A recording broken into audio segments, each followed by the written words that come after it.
биз азыр мына Орозбеков айылында турабыз. Мына Мастур эже Елев 8 капсуласыны Абибелякадан алып ичип атыптыр. Аябай жакшы результаттарды алдым дейт. Мастур эже, айтып койсоңуз, кандай результаттарды алдыңыз?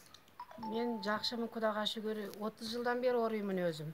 Муундарым оруйт, суставтарым. Анан мына Абибелла хажыны көрүп калып, бир күнү анан ушу балага бардым. Жүрүң эже деди, анан үйгө барып, ушул капсуланы алып ичкенден бери жакшымын.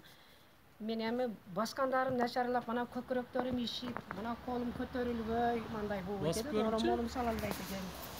Азыр Кудайга шүгүр, жүгүрү басып калдым. 25 күн болду ичкениме.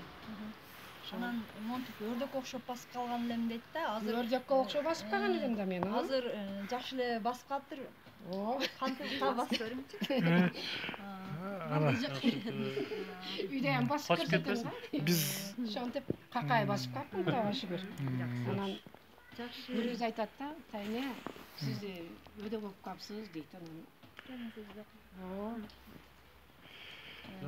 Жакшы, анан мына эмелериңиз дагы, күрөктөрүм дагы, лопаткаларым дагы ачылбай калган эле дейт. Азыр лопаткаларым дагы ачылып калды дейт. Мына көкүрөк ошону айтып бербейсизби? Эллерим ишип кеткен эди. Мына көкүрөктөргө кол тийгизе албайт элем да, мына колтуктарым таги ишик жыгыды. Ишиктерим кетип, азыр жакшына болуп калдым. Кудайга шүгүр. Ушу капсуланы ичкиле. Дайым баарыңыздар ичиңиздер, биринчи ыйкылас кылып ичиңиздер, баарыңыздарда результат болот, Кудайым буйрса.